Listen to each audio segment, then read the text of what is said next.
In this video, I'm going to show you how we are going to install pex-a water lines underneath of a slab for a finished basement. And if you're new to this channel, my name's Josh. This channel is all about DIY, save a ton of money. So be sure to subscribe, ring that bell so you get a notification every time I release a new video, and hammer that like button for me. That's all I ask in return for making this video. So we got a lot to go over today, so let's get started. I would like to thank SharkBite for sponsoring this video. SharkBite sent over the pex-a tubing along with all the fittings required to do the installation, and this can be direct burial, which we're going to do that in this video. And if you've been following my channel for a while, you'll know I've used SharkBite brand push-to-connect fittings and even their pex-b in the past, even before they sponsored my channel. And I truly do believe in the quality that SharkBite offers. So for your next plumbing project, I highly recommend that you check out the SharkBite pex-a or the pex-b or any of the SharkBite push-to-connect fittings. You'll be happy you did. Another excellent feature to the SharkBite pex-a is that they do offer a 25-year warranty with their pex-a, and also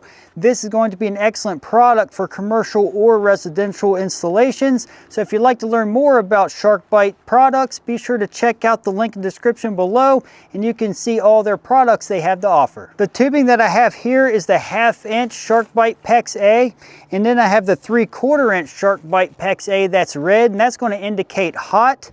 And then we have the blue SharkBite pex-a, and this is going to represent the cold, and same thing, 1/2 inch and 3/4.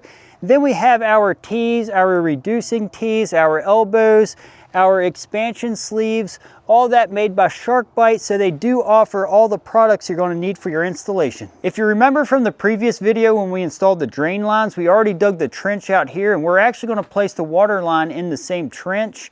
Now, something that's very important is you want to make sure that you place this within a sand bed of some type or loose soil, because you do not want any sharp rocks to be pressing down on this over time.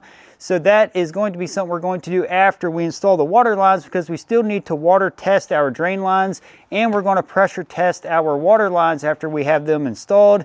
So we're going to place the sand in after the fact. Because this SharkBite pex is in a 100-foot roll, we're going to roll it out first. It's much easier to work with if you roll this out ahead of time. So we're going to start back here where we're going to start the cold water line, rolling it out. If you do not need a 100-foot roll of the pex-a, it can also be purchased in 10 or 20-foot sections as well. So if you have a small project, that would be a good option. I have the pex-a beginning here where the pressure tank's going to set, and this black plastic pipe is going out to the well pump, and that's going to pressurize the pressure tank. And then the pressure tank is going to put the pressure into this 3/4 inch water line that's going to feed into the house. So we must secure this into place while we finish the concrete. We don't want this just sitting in here anywhere, because we want to have a precise location, because we have a 2x4 wall that's going to be framed on top of the slab. So we want to come out about 8 to 10 inches, drive this rebar, and then we're going to secure a piece of the black 1-inch water line to it, and it's going to act as a conduit for the water line. So we're going to slide this right over the pex now. I'm going to drive the stick of rebar here into place. I'm now simply going to slide this up here about where it needs to be, and we want to make sure that this is going to be below where the concrete top is. So about right in this area should be plenty. And I'm simply going to tape this to the rebar to hold it into place. And that's going to hold it until we get the concrete poured where it belongs. We're now going to secure a cap or plug on top of this 3/4 inch water line.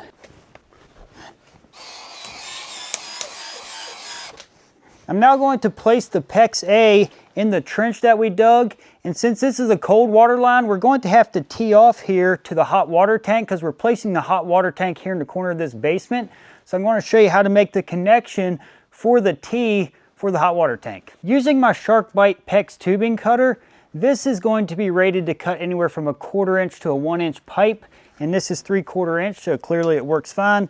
Now we want to start the teeing right here over. So I'm going to cut the pipe right here, and this cut's extremely easy. Pex-a is very notable for being easy to cut using the pex tubing cutter. Now that we have that cut, we're going to use our expansion tool, and we have the 3/4 inch expansion head on it. And this thing works great. All you have to do with this is place pressure at the end while you have your expansion sleeve on it, and it's going to expand the expansion sleeve along with the pipe. Then we're going to place our T on. Let me show you how. I'm first going to place the expansion sleeve on the end of the PEX pipe. Now there's a stop on this side, inside of it, and right here there is not one, so we want to slide this end on first. You're going to place it in until you come up to that stop and make sure you're in there tight. Now that that's on, once we expand it, we're just going to slide our T on, and that's going to give us our connection. So I'm going to use my expansion tool here. You'll notice the tapered end, we're going to place it into the pipe with the sleeve, and we're going to expand it using the tool. When expanding the sleeve and pipe, you're going to want to place 8 expansions on a 3/4 inch pipe and use 6 expansions on a 1/2 inch pipe. Now the memory of the sleeve is going to shrink back down, and you're going to place in the T until it comes to the stop, and I just like to hold it tight just to make sure it's down all the way while it's going back together. It's now contracted back around the fitting, and I'm now going to place the other end of the PEX to this side. Now that we have the T on the side that's going to supply the rest of the house, this side is going to be connected coming from the pressure tank, and then we're going to place a piece coming up over here for the hot water tank. To tee off towards the hot water tank, I'm going to go to the end of the roll and cut off a 10-foot piece of the PEX tubing to do that run. I now have a piece cut that's going to go towards the hot water tank, and something here, this is actually going to continue to the upstairs, so I'm going to install this to the T. Now that we have that connection made, we're ultimately going to secure this water line to this pipe until we get the concrete poured to hold it into place. But before we do that, I'm going to roll out the red 3/4 inch pex-a that represents the hot water. And this is going to come up on this side, then we'll tee over to the hot water tank when the time comes as well. So we're going to roll this out just like we did with the cold water line. I have 2 pieces of the 1-inch pipe, and I'm going to slide one over the hot and the cold. And then we're going to tape it at the base of this plumbing pipe, so that way it's held into place, so when we finish concrete, it's going to be where it belongs. All right, I'm going to slide this down at least below the surface of where the concrete's going to be. We're going to tape it directly to this 3-inch drain pipe. I'm now going to straighten this up and place a piece of tape here at the top. And do the same with the hot water side. This will now secure this into place. Because we will be pressure testing this system like I mentioned, we're going to use the SharkBite 3/4 inch pex-a plugs and plug the ends of the pipe, and these install just like a fitting. We place our expansion sleeve on and then expand it and place the plug in. A tip when storing the pex-a, you do not want to store it in direct sunlight because it can break down the pipe, and you also do not want to install it where direct sunlight will be hitting it long term. To hold the top of the hot and cold into place, I'm going to use strapping and just strap this up here on top of this sill plate so that it's held up into place so it's not in the way as we finish the concrete. All right, this section is addressed. We're now going to address the section that's going to tee up to the other bathroom that's above that area. If you are curious about alternative tools to expand the pex-a, there are other expansion tools that are more manual to where you got to put in the work to make the expansions happen, but I do recommend to get one that is battery powered like you see here, and I'll put a link to it in the description below. If you're going to be doing a whole house, if you're going to be doing a small project, you may not want to invest in the tool because it is about 4 times the cost of the manual one. If you're curious about what plumbing system this is I'm installing, it's technically called a trunk and branch system. That's where the 3/4 inch pipe is acting as the trunk, and then the 1/2 inch lines going to the fixtures would be considered the branch. And there's also the home run system and manifold system. With the manifold system, you would have a manifold that has the 1/2 inch lines branching off to each individual fixture. We typically do not install it like that just because we like the idea of one central trunk, but if you want to go that route too, SharkBite does offer manifolds if you're interested in that. Now that we got this area addressed, we need to tee off here as well because we're going to continue to the kitchen, and also we're going to go left here towards the bathroom that's going to be in this basement. So we're again going to place tees on the hot and cold. Along with the SharkBite pex-a, there's also SharkBite pex-b, With pex-b, there are definitely pros and cons to both the pex-a and b. With pex-a, you're going to have a larger inner diameter compared to pex-b, so you're going to get the best flow with pex-a, and it's also more flexible than pex-b, so those are two pros over the b.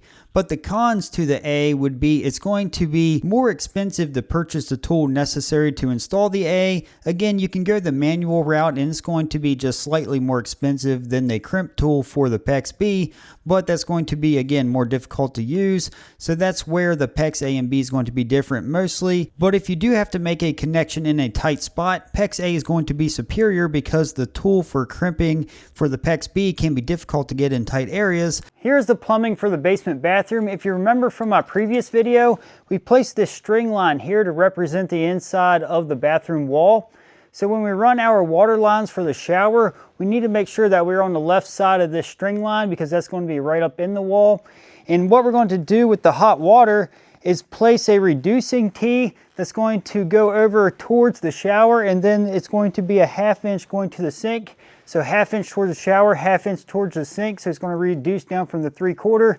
Then we got another tee that's going to have a 1/2 inch come straight off for the cold water for the shower, and then the 3/4 is going to continue to the sink, and then from there we're going to branch off inside of the wall to go to the toilet after the concrete's poured and we're framing this basement.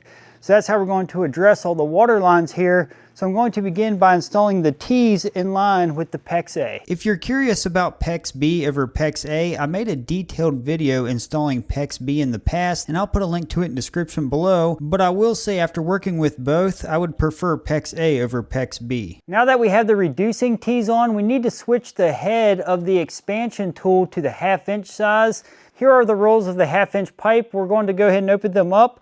We're not going to roll them all the way out because we only have to do this little section here. So if we're going to do the rest of the house, we'd go ahead and roll out the whole roll. But for this little section, we're just going to use it as we need it. Whenever you have a roll and you want to pull out small sections, just pull it from the center. That's going to be the easiest way to keep it rolled up, yet use sections out of it. Same as the 3/4, we're going to slide on our 1/2 inch expansion sleeve made by SharkBite. And it's going to go on down to the stop, and you'll notice the 1/2 inch pipe expands way easier. Now I'm going to do the same thing for the hot water going to the sink and to the shower. When it comes to the color of the pipe, there is red, white, and blue that SharkBite offers, and they are all rated the same for temperature. The color coding is just so you can easily identify the hot and cold. I know what you're thinking. How are we going to keep this down until we pressure test it and place sand over it? Well, we're going to zip tie it to the drain lines, and that's going to keep them managed until we place sand. Ultimately, the sand's clearly going to keep it held down, but for now, the zip ties are going to work great. So I'm going to go ahead and zip tie this now. If you remember from the previous video when we did the drain lines, we built this box, and that's going to protect the drain from the concrete, and we know that's going to be the center of the drain. And the hot and cold is going to come up right here on the inside of the string line, not on the outside because that's going to be in the bathroom. We're going to come up right here where the wall is going to be. And we want to put hot on the left and cold on the right as if we're standing in the shower. So I'm going to bring the hot line up here and then the cold here.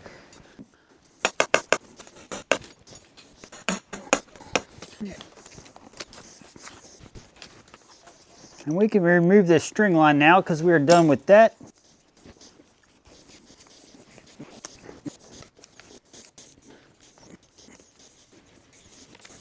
Okay, that looks good. So we now have our water lines ran to our shower. Because we need to pressure test our hot and cold water lines, I'm going to connect the hot and cold together here. Now this is kind of an odd scenario. I have a 3/4 inch pipe and a 1/2 inch pipe. I'm just going to use a 3/4 to 1/2 inch elbow on the cold side, and on this side, obviously just a standard 1/2 inch elbow. And then I'm going to connect them with a small piece of pipe, and that's going to tie together the hot and cold so we can pressure test the whole system at once.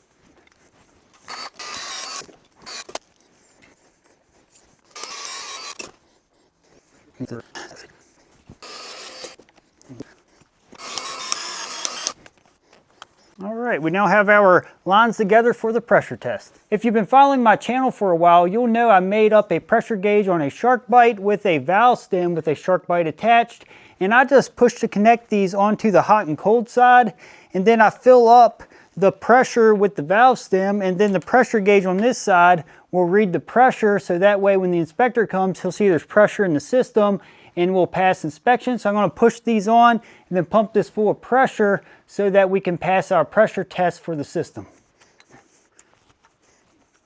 Man, I love those push connect fittings. Because it does not take a ton of volume to increase the pressure in the pressure lines, I'm going to use my portable inflator to do the job. With it set at 100, only took a couple minutes to get it to 100 psi. I now have 100 psi in the water lines to pressure test them. Now some places may only require 80 or 70 pounds. We always put 100 pounds in ours just to double check, because I know the water pressure in most houses is not anywhere more than 60 to 70, but it's always good to double check, especially under a slab with a little extra pressure. It can't hurt anything. So now that this is pressure testing, we're gonna let this sit overnight and then check in the morning to make sure it held. Along with pressure testing the water lines, we also need to do a hydrostatic test, also known as a water test, for the drain lines so that they're ready to go for when the inspector comes. So we're going to plug off the pipe going out to the septic field, and we're also going to plug off the shower drain so that way we can fill it full of water. We're just going to place water inside the pipe up to the brim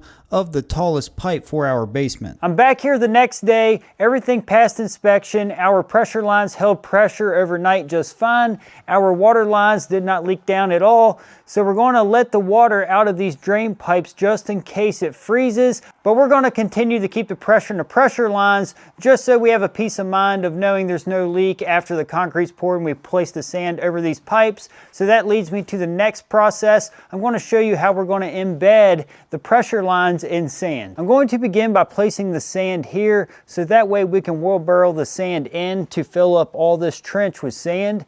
Now something really important here, I'm going to put sand down first, then I'm going to pull the pipes up into the sand to make sure there's no rocks sitting underneath of the pipes, because you do want to make sure there's no sharp objects pushing against the water lines because it can puncture it. So it's important to have very loose soil or sand that is going to be around the pipes. So I'm going to go ahead and place sand in here now.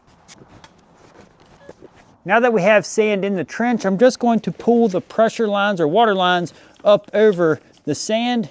That way we know it's not sitting on a rock and it's actually in the middle of the sand. So that looks good there.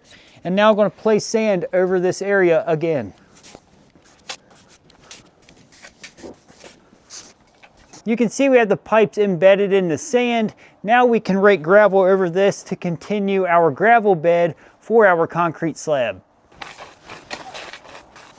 So that's the layering process I will be using to cover up these pipes. The PEX and drain lines are now all covered with sand and gravel over top of the sand, and you can see it gives a nice clean job and we are ready to prep for concrete. And here where the shower drain is, like I mentioned in the last video, we place sand to cover that up. We now officially have the water lines and drain lines roughed in for this basement. If you'd like to see how we installed the drain lines, check out this video. It'll help you out.